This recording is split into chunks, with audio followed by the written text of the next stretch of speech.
당뇨스쿨에서 항상 당화혈색소 검사도 중요하지만 인슐린 분비량을 알 수 있는 C-펩타이드 검사도 중요하다고 늘 강조하고 있는데요. 당화혈색소는 혈당이 조절된 결과값은 보여주지만 우리 몸에서 인슐린을 분비하는 췌장 베타세포의 실질적인 기능이 어느 정도인지는 전혀 반영하지 못하기 때문입니다. 그래서 이번 영상에서는 인슐린을 얼마나 만들고 있는지, 또 그 인슐린이 제대로 작동하고 있는지를 확인하기 위해 반드시 확인해야 할 핵심 지표들을 말씀드리겠습니다. 안녕하세요. 당뇨 졸업, 당뇨 관해를 돕는 한의사 박은영입니다. 당뇨 있으신 분들 중에 당화혈색소 6.5만 넘지 않으면 괜찮다, 이렇게 생각하시는 분들 많습니다. 하지만 기준 하나만 보고 계신다면 정작 더 중요한 걸 놓치고 계실 가능성이 큽니다. 왜냐하면 당화혈색소는 결과이고요. 우리가 실제로 봐야 하는 것은 지금 내 췌장과 간, 그리고 대사 시스템이 어떤 상태인지이기 때문입니다. 그래서 이번 영상에서는 인슐린을 얼마나 만들고 있는지, 또 그 인슐린이 제대로 작동하고 있는지를 확인하기 위해 반드시 확인해야 할 핵심 지표들을 말씀드리겠습니다. 이번 영상을 통해 당화혈색소만큼 중요한 진짜 관리 지표를 확인하면서 당뇨 졸업에 큰 도움이 되시기를 바랍니다. 영상을 보기 전 구독과 좋아요, 알림 설정도 부탁드립니다. 먼저 왜 당화혈색소만 보면 위험한지부터 짚어보겠습니다. 당화혈색소는 지난 2-3개월 평균 혈당을 반영하는 지표입니다. 문제는 평균값이라는 점입니다. 실제로는 혈당이 크게 출렁이고 있어도 평균은 괜찮게 나올 수 있습니다. 예를 들어 공복 혈당은 90인데 식후 혈당이 250까지 반복적으로 올라간다면 평균은 정상처럼 보일 수 있습니다. 그러나 이 경우 혈관은 지속적으로 손상되고 있을 가능성이 높은데요. 최근 연구에서도 평균 혈당보다 혈당 변동성이 산화 스트레스, 내피세포 손상, 그리고 심혈관 합병증과 더 밀접하게 관련된다는 결과가 보고되고 있습니다. 또한 2022년 메타 분석에서도 혈당 변동성이 높을수록 당뇨 합병증과 사망률 위험이 증가하는 것으로 나타났습니다. 결국 당화혈색소 6.5 이하라는 숫자만으로 현재의 위험도를 충분히 설명할 수는 없습니다. 그래서 우리는 결과가 아니라 과정을 봐야 합니다. 첫 번째로 중요한 지표는 체중입니다. 체중은 단순히 많이 먹어서 늘고 적게 먹어서 줄어드는 개념이 아니라 내 몸이 에너지를 어떻게 처리하고 있는지 보여주는 대사 지표입니다. 체중이 계속 빠진다면 좋은 신호가 아닐 수 있습니다. 인슐린이 부족해지면 포도당이 세포 안으로 들어가지 못하고 결국 몸은 근육과 지방을 분해해서 에너지를 만들어내게 됩니다. 이 과정에서 체중 감소가 나타나고요. 이는 췌장의 인슐린 분비 능력이 떨어지고 있다는 신호일 수 있습니다. 실제로 췌장의 베타세포 기능이 감소할수록 혈당 조절이 무너지고요. 체중 감소와 대사 악화가 동반된다는 연구들이 보고되어 있습니다. 반대로 체중이 잘 줄지 않거나 복부 비만이 지속되는 경우는 인슐린 저항성이 높은 상태일 수 있습니다. 인슐린은 충분히 분비되지만 세포가 반응하지 못하는 상태인데요. 체중 감소 자체가 인슐린 감수성을 개선시키고 제2형 당뇨를 완화시킨다는 것은 매우 잘 알려져 있죠. 실제 임상 연구에서도 체중 감량이 베타세포 기능 회복과 당뇨 관해에 중요한 역할을 한다는 결과가 보고되어 있습니다. 이처럼 체중은 단순한 생활 습관의 결과가 아니라 췌장 기능과 인슐린 저항성을 동시에 반영하는 핵심 지표입니다. 두 번째는 공복 혈당입니다. 공복 혈당은 췌장보다는 간의 대사 상태를 반영하는 지표입니다.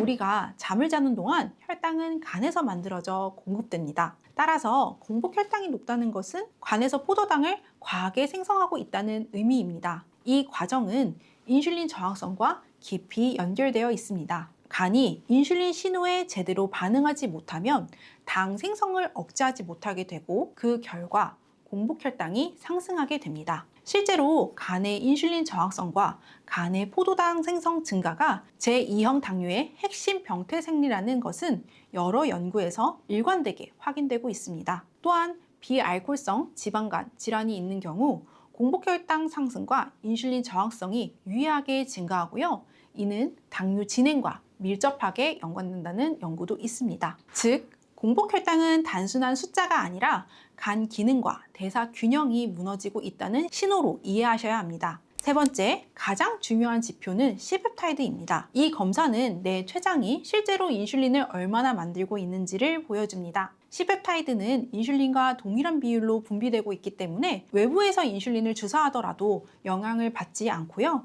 순수한 췌장 기능을 확인할 수 있는 지표입니다. C펩타이드가 낮다는 것은 췌장의 인슐린 생산 능력이 떨어져 있다는 의미입니다. 이 경우 치료의 핵심은 혈당을 낮추는 것이 아니라 췌장 기능을 회복시키는 데 있습니다. 반대로 C펩타이드가 높은 경우는 인슐린은 충분히 나오지만 몸이 반응하지 않는 상태, 즉 인슐린 저항성입니다. 이 경우에는 대사 개선과 인슐린 갑수석 회복이 치료의 핵심이 됩니다. 실제로 췌장 베타세포 기능이 당뇨 발생과 진행을 결정짓는 가장 중요한 요소 중에 하나이고요. 베타세포 기능 저하가 일정 수준을 넘어서면 혈당은 급격히 악화된다는 연구들이 있습니다. 따라서 C펩타이드를 확인하지 않고 진행하는 당뇨 치료는 현재 상태를 정확히 파악하지 못한 채 치료하는 것과 같습니다. 많은 분들이 혈당 수치만 낮추는 것에 집중합니다. 하지만 이것은 결과를 조절하는 것에 불과합니다. 진짜 치료는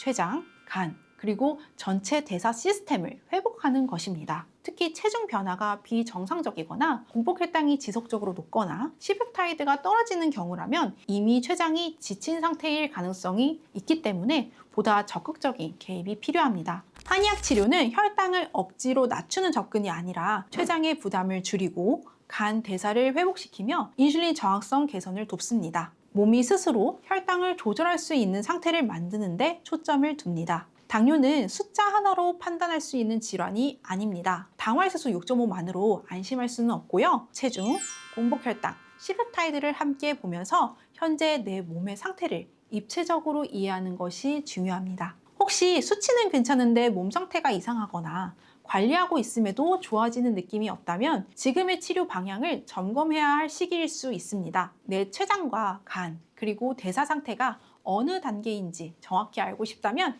1644-5178로 문의해주세요. 상담을 통해 C펩타이드 검사와 함께 맞춤 치료 방향을 잡아보시기를 권해드립니다. 영상 3줄 요약입니다. 1. 당화혈색소는 결과입니다. 우리가 반드시 알아야 할 것은 체중, 공복혈당, 그리고 C펩타이드입니다. 2. 체중은 에너지 사용과 인슐린 상태를 보여주고 공복혈당은 간의 대사를, C펩타이드는 췌장 기능을 보여줍니다. 이 세 가지가 함께 회복되어야 당뇨 관해에 가까워질 수 있습니다. 3.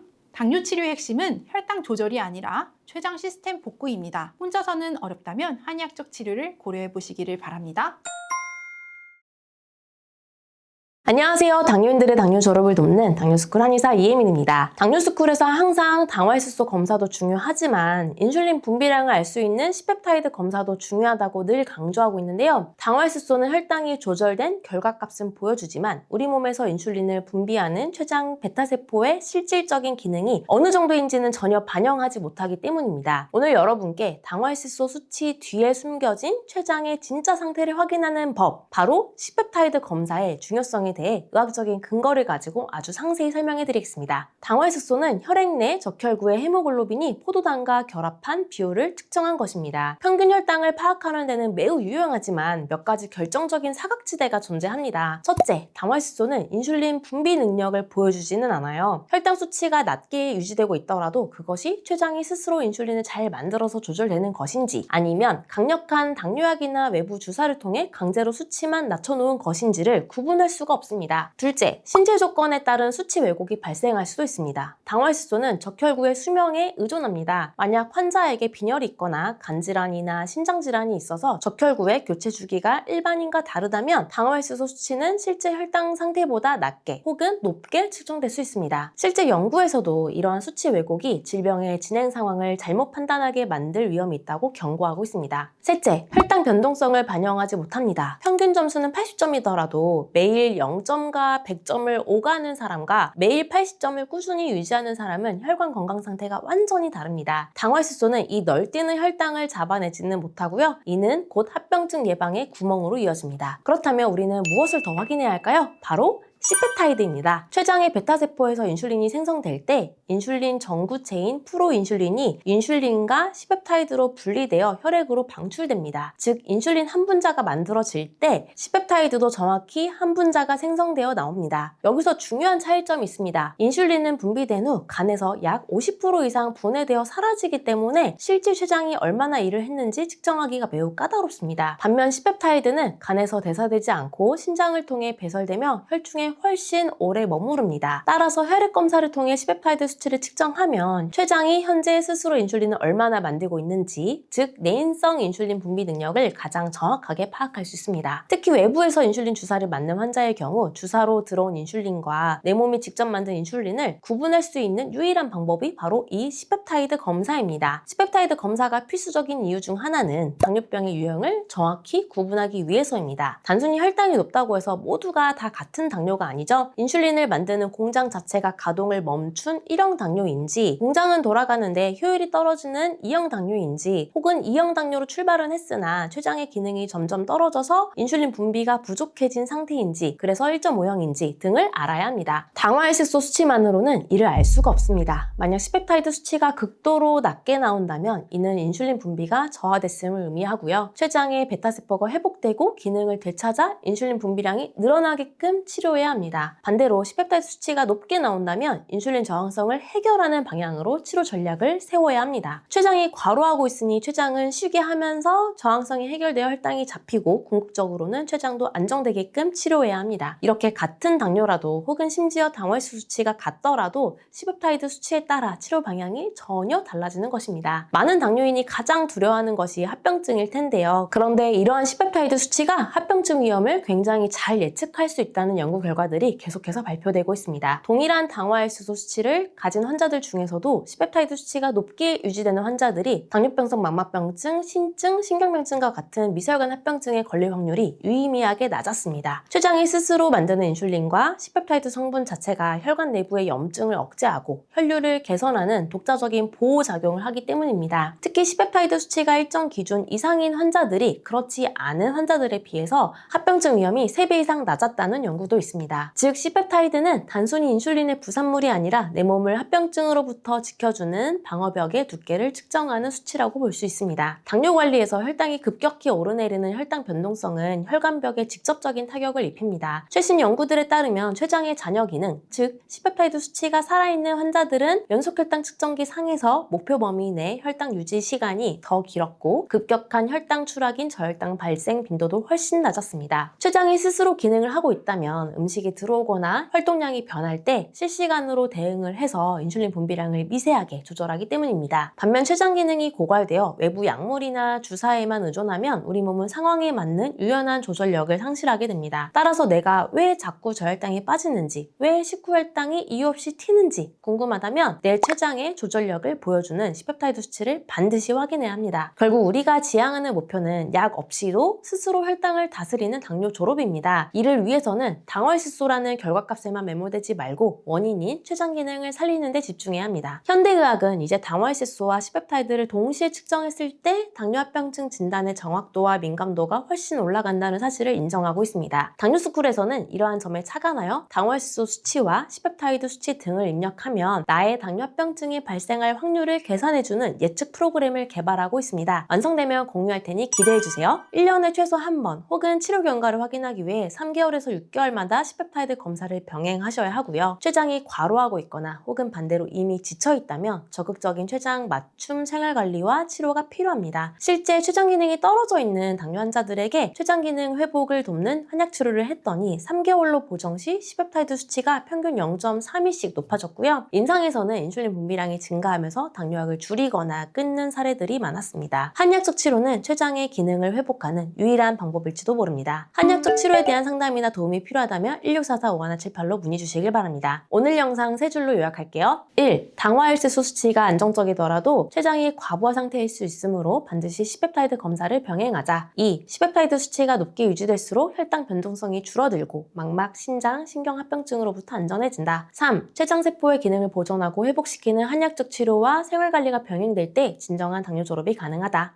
추가로 오늘 말씀드린 내용을 포함해 당뇨를 극복할 수 있는 비법 20가지가 담긴 편지를 발송해드립니다. 매일 아침 7일간 발송해드리는데요. 여러분의 당뇨 극복에 나침반이 되어줄 것입니다. 무료로 보내드리니 꼭 신청해보시고요. 아래 고정 댓글에 있는 링크를 눌러 신청하시거나 ARS 1877-8125로 전화를 걸어 전화 한 통으로도 간단하게 신청하실 수 있습니다. 감사합니다.